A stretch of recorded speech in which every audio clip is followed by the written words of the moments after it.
여러분 안녕하셨습니까? 양영태 TV의 양영태입니다. 오늘은 10월 29일입니다. 여러분 세상에 이런 법이 있습니까? 5.18 다른 말 하면 감옥행이다.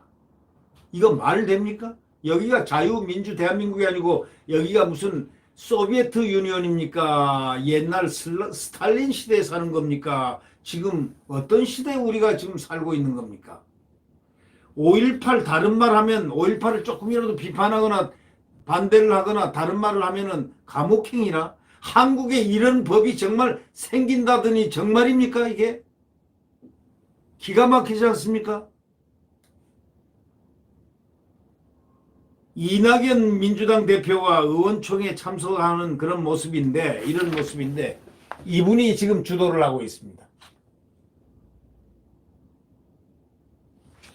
이분이 이런 법, 공수처법 이런 법들을 지금 주도를 하고 있습니다.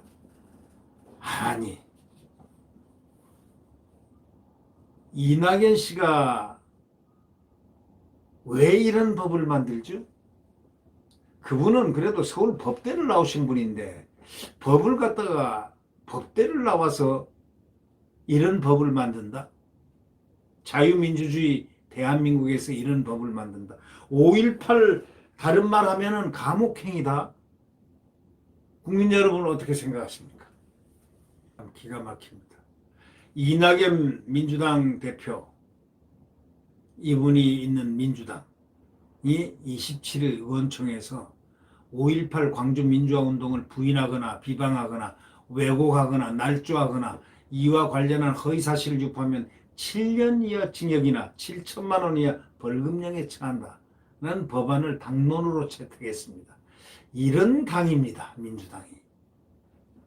정부 발표와 다른 내용을 언론 매체와 인터넷은 물론 공연, 토론회, 기자회견, 집회 등에서 주장을 하게 되면 감옥에 보낸다는 겁니다.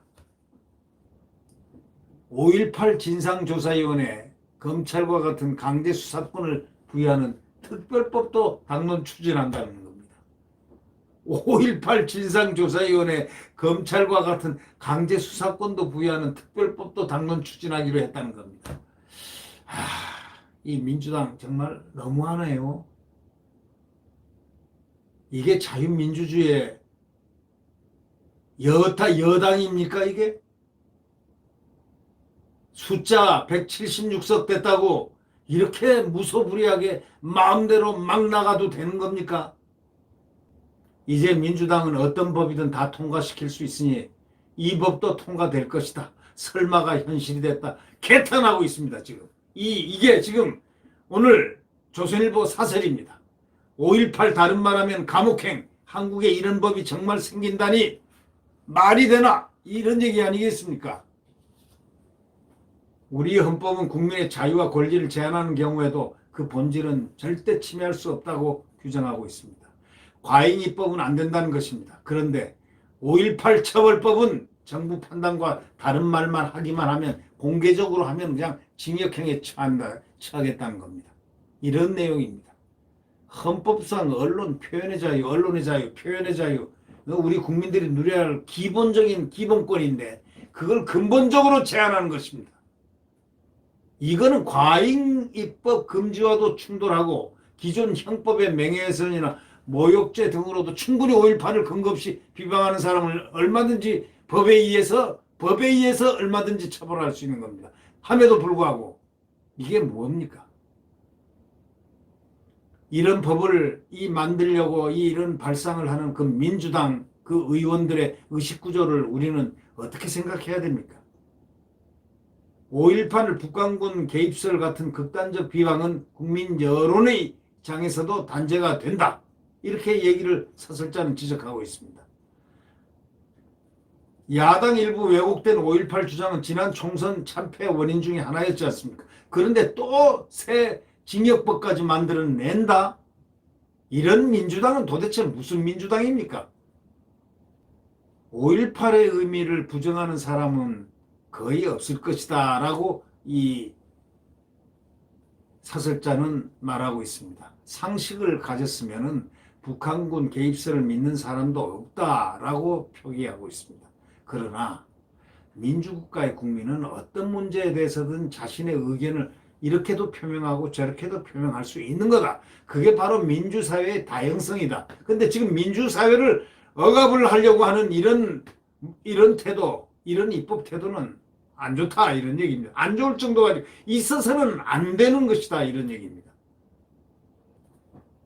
만약에 민주국가에서 자기 의견이 지나치거나 또는 잘못되면은 공론회장에서 이렇게 퇴출되거나 하여튼 거기에 대한 책임을 지게 되어 있습니다. 그게 바로 민주주의 아닙니까?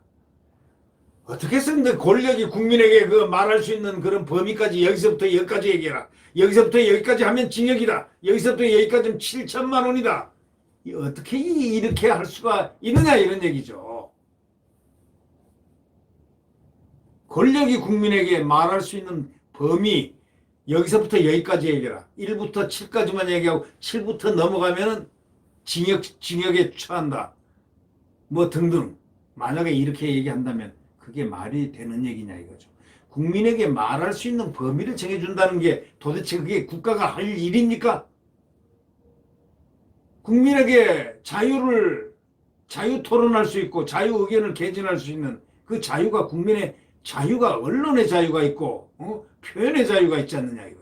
이것까지 제약을 하려고 이렇게 법으로 그렇지 않으면 징역에 간다. 징역에 처한다. 이렇다면 더 이상 민주국가가 아니죠. 그럼 아예 독재국가를 선포하세요. 독재국가를 선포하시라고. 자, 국민하고 한번 붙죠. 독재국가하고. 독재국가를 선포하면 국민은 일어납니다. 왜? 자유 대한민국의 국민들은 일어나고야 맙니다. 독재국가를 아예 선포하시라고. 이제 독재하겠다 하고 차라리 독재하겠다고 까놓고 얘기하고 독재를 하십시오. 이런 법을 어떻게 얘기를 아니 권력이 국민에게 말할 수 있는 범위를 딱 정해주고 따르지 않으면 징역형에 처한다? 그러면 그게 더 이상 민주국가 아니지 않느냐 하는 것이 이 사설자의 지적입니다. 네. 점점 가관입니다. 추미애도 가관이더니 추미애 보십시오. 윤석열 검찰총장을 4건을 갖다가 동시에 감찰 진행합니다. 물론 4건 다 보시면 알죠. 무슨 윤석열 검찰총장이 죄질 사람입니까? 죄진 사람입니다. 윤석열 총장은 하늘을 우러러보아 떳떳한 사람입니다. 그런데 그분에게 4건의 감찰을 줘서 결국은 옷 벗기겠다는 건데 그렇게 망신주기해서 아주 망가를 만들어가지고 나중에 대권 후보 민주당하고 이렇게 후보하고 이렇게 상대되는 것을 미리 다 상정을 해서 계산을 해가지고 큰일 나겠다. 이크 해서 지금 이러는 거 아닌가요? 혹시 그런 거 아닐까? 하는 그런 의구심이 듭니다. 네. 그런데 이제 법까지 5.18 다른 말하면 감옥행위다. 한국에 이런 법이 정말 생기다니라는 그러한 사설이 얼마나 분통이 터있으면 사설이 그러한 것을 지금 밝히고 있겠습니까? 이제 국민들이 긴장을 해야 될 단계까지 올라간 것 같습니다. 안 그러면 국민들의 이렇게 소위 언론의 자유라든가 표현의 자유가 여지없이 파괴되는 그러한 광경에 접하게 되면 우리는 어떻게 해야 되겠습니까? 이제 국민들이 무언가를 이제 우리를 표현의 자유와 우리를 자유를 억압하는 그런 독재가 보인다면은 국민들이 가만히 있었어야 되겠습니까? 쓸데없는 법을 만들어 놓고 있어요. 지금 쓸데없는 법을 만들려고 해요. 공수처법 어저께 대통령이 지시를 했죠. 공수처법이 왜 필요합니까? 뭐가 필요합니까? 헌법의 위헌이라고 했잖아요. 헌법학 교수가. 헌법학 석학 문재인 대통령의 은사 헌법학 교수 허영 교수, 지금 경희대학교 법학전문대학원 석좌 교수가 공수처법은 위헌이라고 했습니다. 위헌한 법을 만들고 있습니다. 네. 위헌법이 만들어졌습니다. 또 위헌을, 그 법을 또 고치겠다는 겁니다.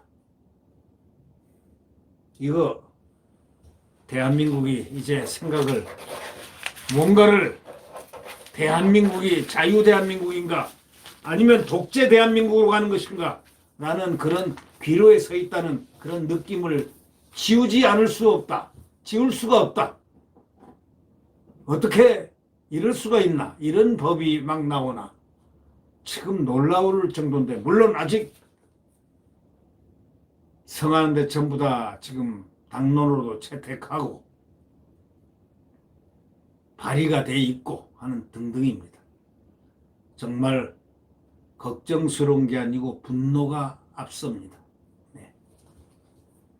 네. 구독 버튼과 엄지를 눌러주시면 고맙겠습니다. 오늘도 어두운 뉴스들만이 사회 정치면을 갖다가 가득 채우고 있습니다. 이 나라는 언제쯤 자유민주주의와 그 시장 경제가 활성화되는 과거와 같은 이 3년 반 전의 나라로 돌아갈 수 있을까요? 이 대한민국, 이 훌륭한 대한민국, 자유의 대한민국, 지금 어디로 가는 것일까요? 그러나 여러분, 태양은 내일 다시 떠오릅니다. 지금이 비록 암흑의 시대, 이 새벽녘 가장 추운 시대, 삭풍이 온 살을 에이는 듯한 추위에 광풍에 몸을 추스리지 못해서 고통스럽더라도 태양은 조금 지나면 곧 먼 동력에서 떠오릅니다. 내일 태양은 다시 떠오릅니다. 네, 구독 버튼과 엄지를 누르시면 감사하겠습니다. 안녕히 계십시오.